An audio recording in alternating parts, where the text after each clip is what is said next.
কাণ্ড তিনি আত্মা দেবীকে বলছেন, আত্মা দেবীকে, আত্মা দেবের সকলে বসে আছে।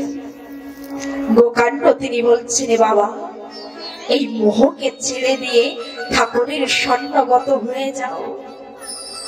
জানেন মা, এমন সময় আজকের আত্মা দেবী তিনি দুই হাতে জোরে করে বলছেন, হে গোপুত্র, হে গোপুত্র, হে গোকাণ্ড,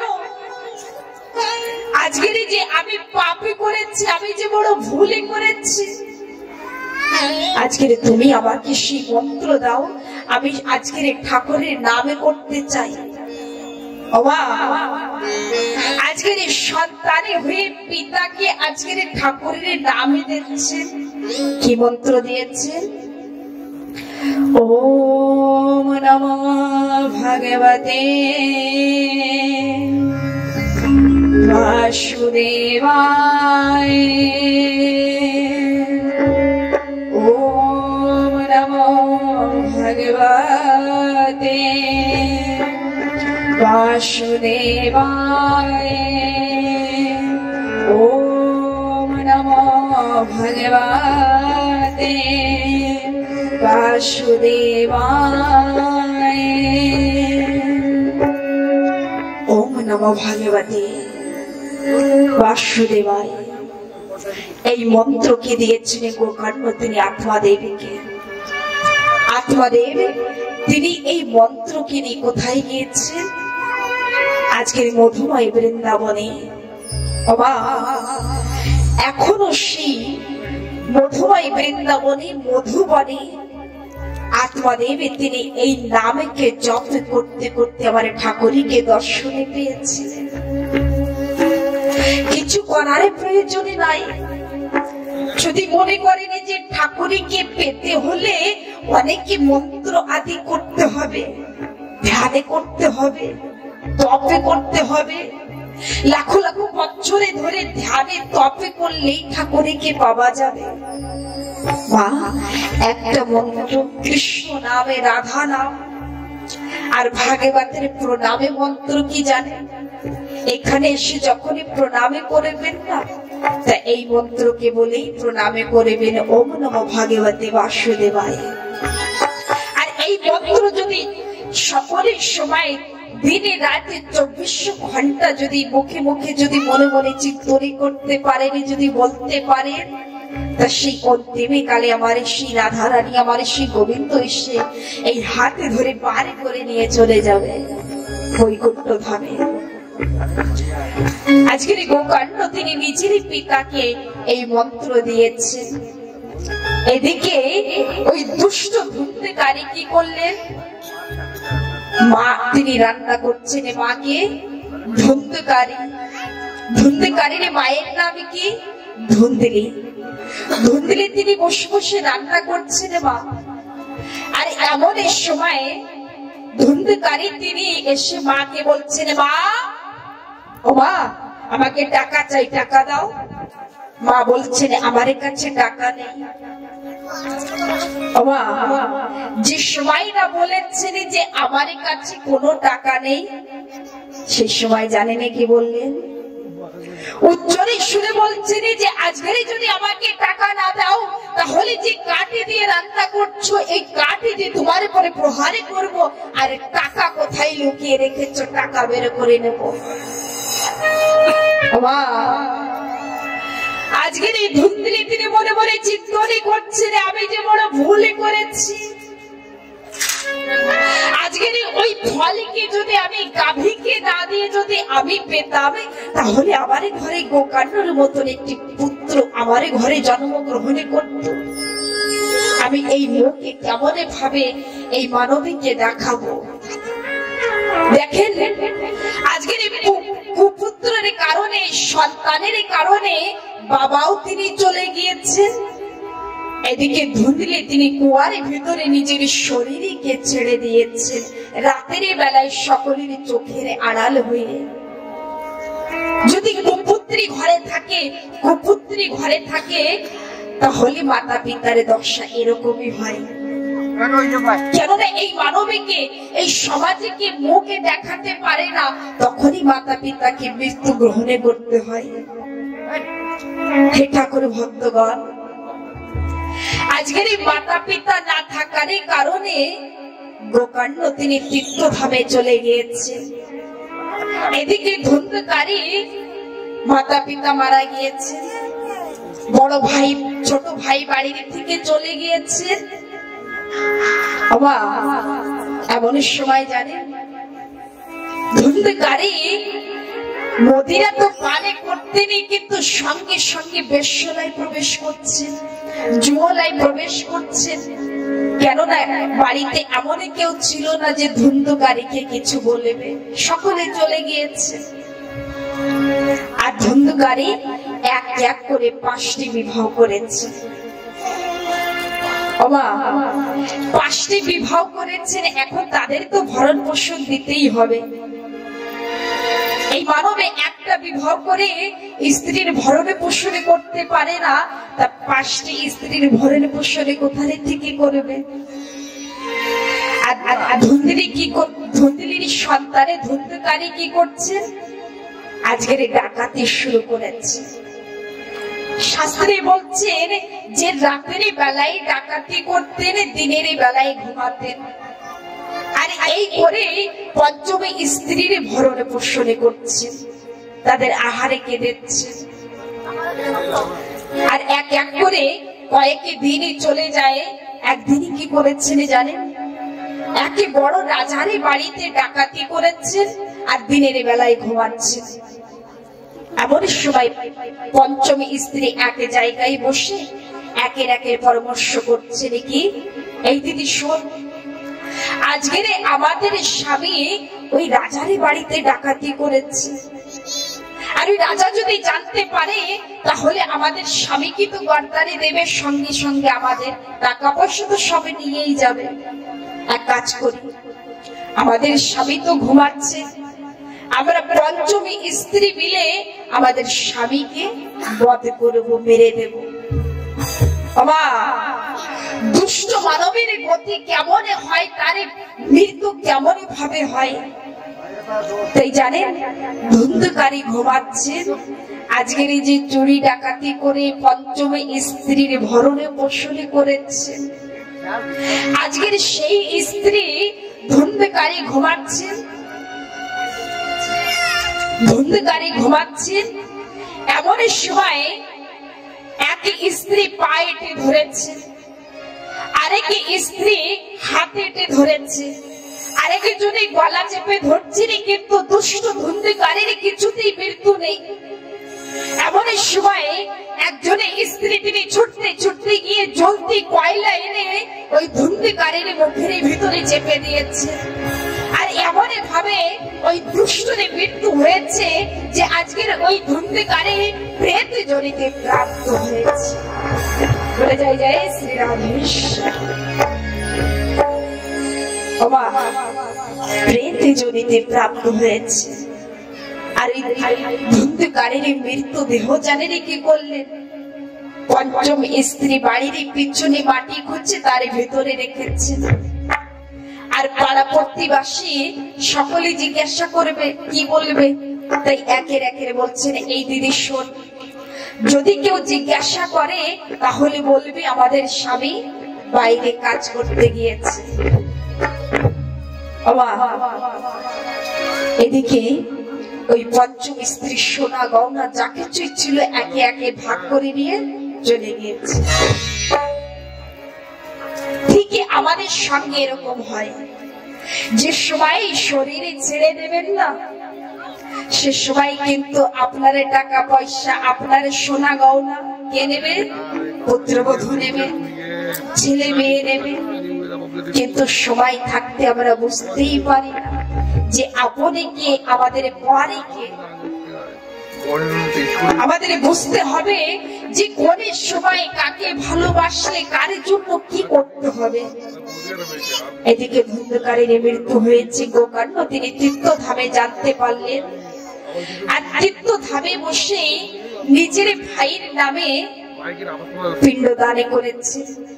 রাতের বেলায় চুপে করে বাড়িতে এসে ধ্যানে করছে, তপ করছে। ভাইয়া এদিকে যে প্রেত জনিতে প্রাপ্ত হয়েছে ধুন্ধকারী, ওই গোকাণ্ড তিনি তপে করছেন। এমন সময় প্রেতের মতনে এসে আজকের কখনো কাক রূপে, কখনো কুকুরের রূপে, কখনো শিয়ারের রূপে এমন ভাবে চিৎকারি করছে। এমন সময় গোকাণ্ড তিনি নিজের কমণ্ডল থেকে জল আচমনে করে প্রেতের গায়ে ছুটিয়ে দিয়েছে। ভাইয়া এমন সময় প্রেতে কথা বলছে, আর গোকাণ্ড বলছেন কে তুমি? ধুন্ধকারী দুই হাতে জোর করে বলছেন, গোকাণ্ড আমি ধুন্ধকারী তোমার বড় ভাই। আমার পঞ্চমী স্ত্রী মিলে আমাকে বধ করেছে, আমি প্রেত জনিতে প্রাপ্ত হয়েছি।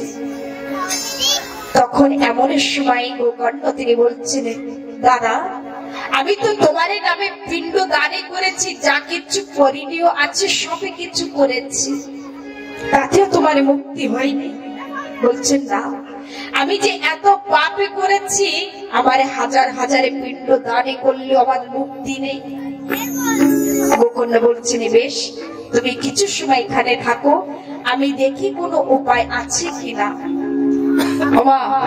জানেনি কি করলেন? সকলে জ্যোতিষীগণদের ডেকেছেন, ঋষিগণদের ডেকেছেন, দেবতাগণদের ডেকেছেন, যে আপনারা বলুন এমনই কি সরল উপায় আছে যে এই প্রেত জনির থেকে মুক্তি পাবে? কেউ বলতে পারছেন না। এমনই সময় আকাশে বাণী হয়েছে।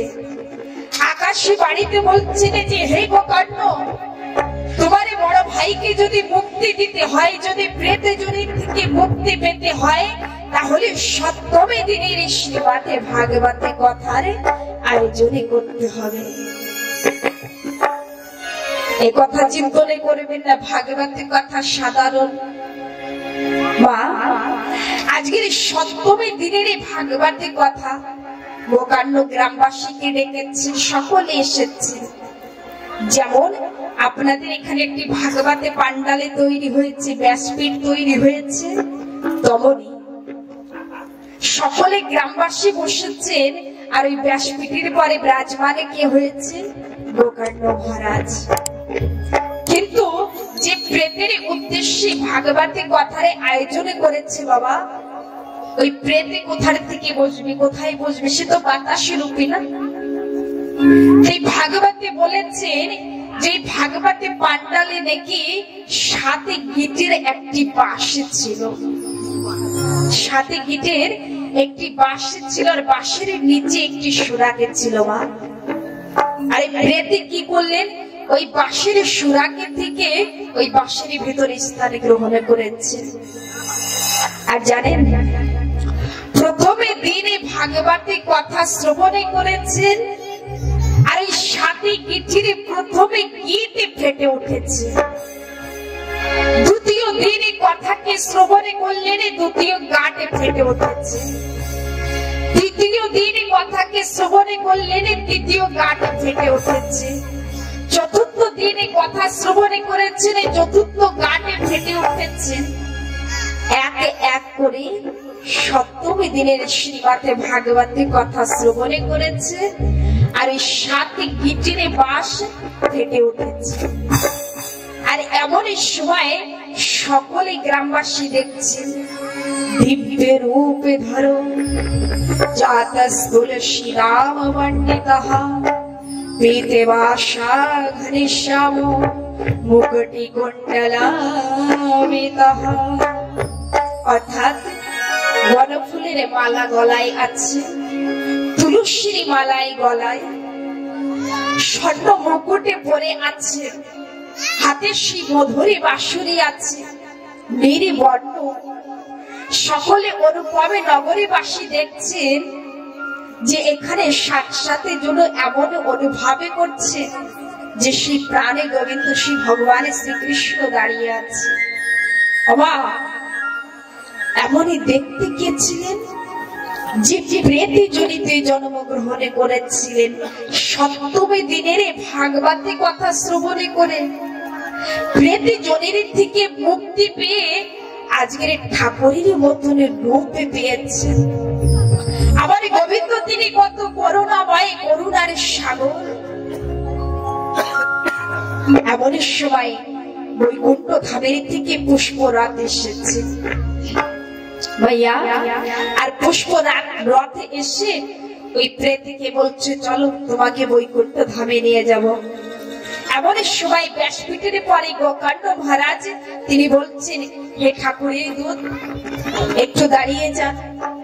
এই গ্রামবাসী ভাগবতে কথা শ্রবণে করেছে, সঙ্গে প্রেত করেছে, কিন্তু ঠাকুর এই প্রেতের জন্য রথে পাঠিয়েছেন, এনাদের জন্য কোথায়? এমন সময় ঠাকুরের দূত তিনি বলছেন হে গোকাণ্ড মহারাজ আপনাকে দিতে তো স্বয়ং ভগবান শ্রীকৃষ্ণ তিনি আসবেন, কিন্তু এই গ্রামবাসী যারা কথাকে শ্রবণে করছেন না, একজন মনে দিয়ে কথাকে শ্রবণে করি নাই। একজন মনে দিয়ে কথাকে শ্রবণে করি নাই, বাড়ির কথা চিন্তা করছে, ছেলে মেয়ে কি করছে, গাভী আছে কি করছে, কুকুরে বিড়ালে কি করছে, টাকা পয়সায় আলমারিতে চাবি দিয়েছি কিনা এই কথা চিন্তনে করছে। অনেকে কি করে জানেন? ভাগবতের কথা শ্রবণে করতে এসে বাড়ির কথা চিন্তনে করে, এর আগে চাবি দিয়েছিলাম কিনা, বাড়িতে কি আমার নাতিপুতি ভাতে খেয়েছে, আমার স্বামী কি করছে। বাড়ির কথা চিন্তা না করে ঠাকুরের কথা চিন্তনে করুন। কোথায় বসে? ঠাকুরের চরণে বসে। আচ্ছা বলেন কোথায় বসে আছেন? কোথায় বসে আছেন? নিজের বাড়িতে না ঠাকুরের বাড়িতে? যদি ঠাকুরের বাড়িতে হয়ে থাকি তা দুই হাত তুলে বলেন না যে আমরা সকলেই ঠাকুরের বাড়িতে বসে আছি। আর এই ঠাকুরের বাড়ি মানে নিজের বাড়ি ভাইয়া। এই নিজের বাড়ি ছেড়ে পরের বাড়িতে যেতে হবে। আজকে আপনি আছেন, আগামীতে আর কেউ আসবে, তারপরে আর কেউ আসবে, কিন্তু নিজের বাড়ি তো যেখানে আমার ঠাকুরের নাম সেখানেই নিজের বাড়ি। আমার ঠাকুরে বললেন যেখানে মধুময় কৃষ্ণ কথা, হরি কথা, সাধু সঙ্গ, যেখানে হরিগুরু বৈষ্ণবের বাজারে বসেছেন সেখানে আমি আমার রাধারানীকে নিয়ে চলে আসি। গোকাণ্ড মহারাজ তিনি বলছেন বেশ এনাকে নিয়ে যান। আগামী বছর সকলে গ্রামবাসী কি বললেন? এখনই কিন্তু দুর্গাপুর নয়, অনুপম নগর, তাই না? গোকাণ্ড মহারাজ বসে আছেন আর শ্রোতাও বসে আছেন, তাই জানেন কি বলছেন যে আগামী বছর আবার ভাগবতের কথার আয়োজন হবে, তখনই দেখা যাবে। আর যখনই না আগামী বছরের সময় এসেছে, সুন্দর ভাগবতে পান্ডালে তৈরি হয়েছে, ব্যাসপীঠে তৈরি হয়েছে, গোকাণ্ড মহারাজে তিনি বিরাজমান হয়েছে। আর এমন সময় ওই গ্রামবাসী কি করলেন জানেন ভাইয়া? আগামী দিন থেকে কিন্তু এই কর্মই করতে হবে। জানেন কি করলেন? ওই অনুপমের নগরের সকলে বাড়িতে যারা ছিলেন সকলকে নিয়ে এসছেন। এমন কথাও বলেছেন সাধকগণ যে অনুপমের নগরের ওই বাড়িতে টাকা পয়সা, ছাগল বিড়ালে যা কিছু ছিল সবই কিছু নিয়ে এসেছে ভাগবতের কথা শ্রবণে করতে, যে এখানে বসে যেন বাড়ির কথা মনে না পড়ে, আবার ঠাকুরের কথা শ্রবণে করতে করতে যেন আমাদের বাড়ির কথা মনে না পড়ে, আমরা যেন ঠাকুরের কথা মনে প্রাণে ভক্তি সহকারে শ্রবণে করতে পারি। এমন সময় সপ্তমী দিনই পরে বৈকুণ্ঠ ধামের থেকে পুষ্পরথ এসেছে। পুষ্পরথ এসেছে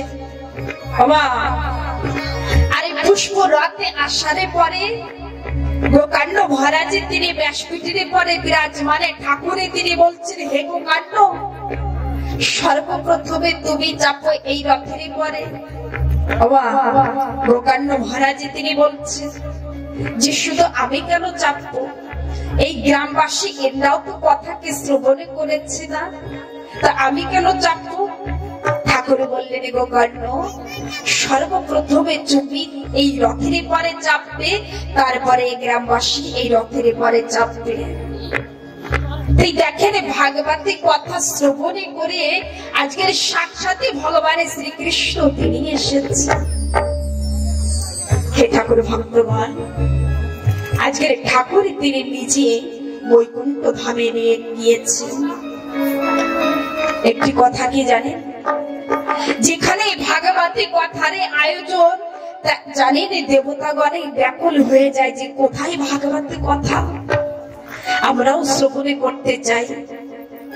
রাজা পরীক্ষিতকে সুখদেব মুনি তিনি ভাগবতী কথা আস্বাদন করাচ্ছিলেন। এমন সময় স্বর্গের দেবতাগণে অমৃতের কলস নিয়ে আসছিলেন।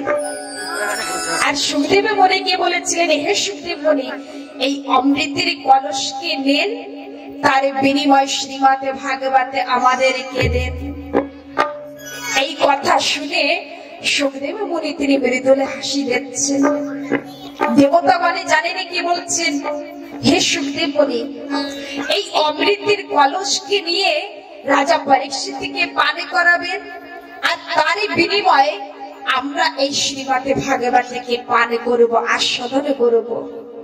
এই কথা শুনে সুখদেব মুনি তিনি মনে মনে মৃদুলে হাসি দিয়ে বলছেন, কোথায় কাজ আর কোথায় সুধা, কোথায় মণি আর কোথায় শ্রীমতে ভাগবতের কথা। দেবতাদের ভক্তি শূন্য চিন্তনে করে সুখদেব মহারাজ তিনি ভাগবতের কথা স্বর্গের দেবতাদেরও দিলেন না। তাই ব্রহ্মদেবে তিনি ঈর্ষা করে এই ভাগবতকে দাড়ি পাল্লারে পরে তোলে করেছিলেন। তাই জানেন, এক পাশে নবলক্ষ গ্রন্থ দিয়েছেন, 18 পুরাণ দিয়েছেন, শাস্ত্র আদি সব কিছু দিয়েছেন মা, আরেক পাশে শ্রীমতে ভাগবতের কথা, কিন্তু ভাগবতের পাল্লাই ভারী আছে।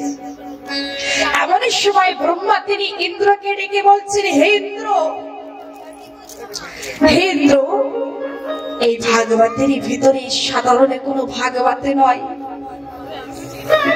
এই কোন সাধারণ ভাগবতে হতে পারে না। এর ভিতরে তো সাথে আমার শ্রী রাধা গোবিন্দ তান্ডাই বিরাজমান আছে। এ কোনো সাধারণ কথা নয়, এ কোনো গ্রন্থ নয়, লবণক্ষ গ্রন্থ নয়, 18 পুরাণ নয়, এ তো সাথে আমার শ্রী রাধা গোবিন্দ।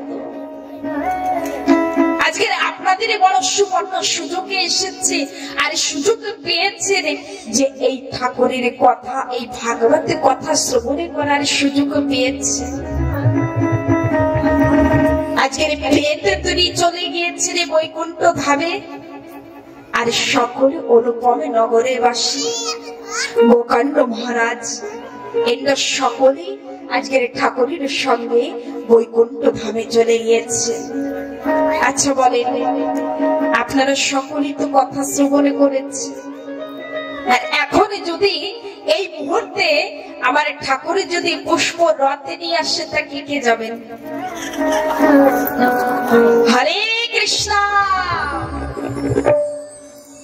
ঠাকুরে যদি নিয়ে আসে, সকলেই যেতে হবে না।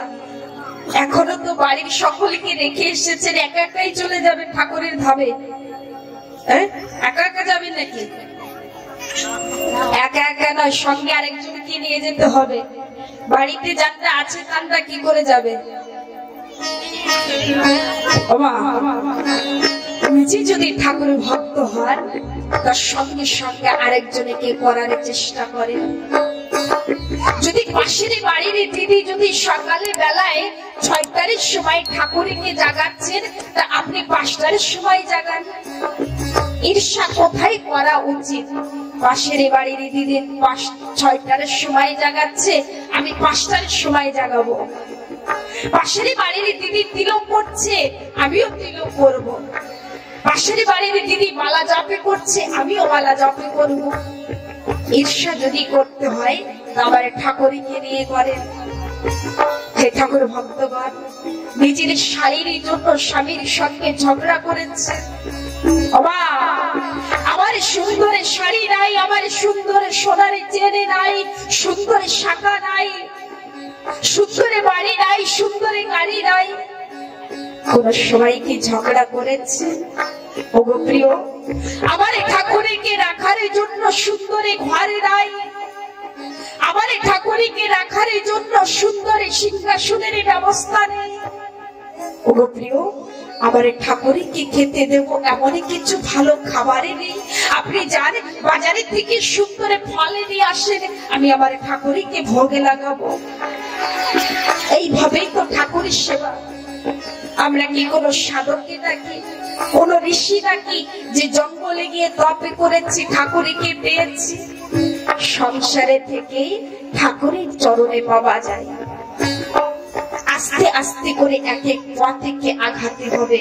যখন আপনি এক এক পা বাড়িয়ে দেবেন, আবার ঠাকুরই তিনি দেখবেন আপনাকে টেনে নিজের কোলে বিরাজমান করে দেবেন, তাই না?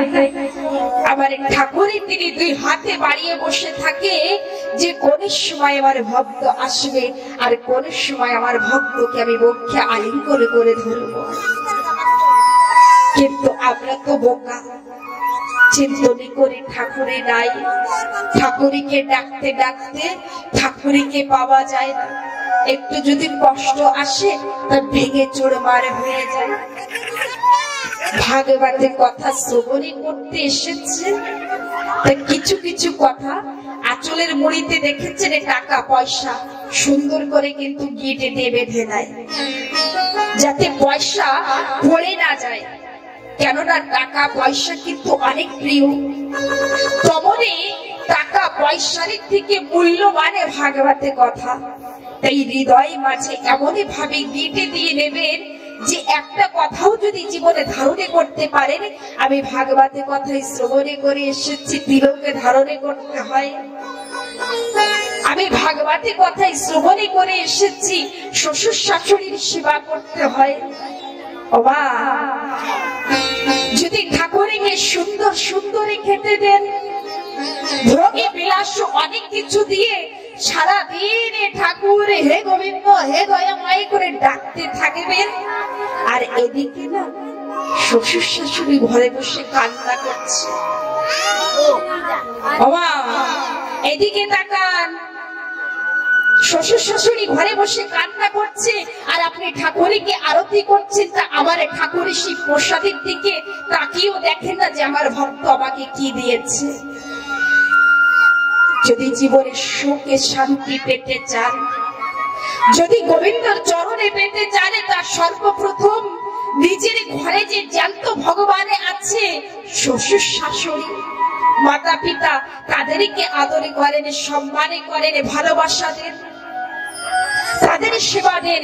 এখন দেখা যাচ্ছে ঠাকুরকে মতিচুরের লাড্ডু দিয়েছেন আর শ্বশুর শাশুড়িকে বাতাসা দিয়েছেন। আমার ঠাকুরকে নেবে? কোনদিন আমার ঠাকুরের তাকিয়েও দেখবে না যে আমাকে কি দিয়েছে। প্রেম সে বলো রাধে রাধে।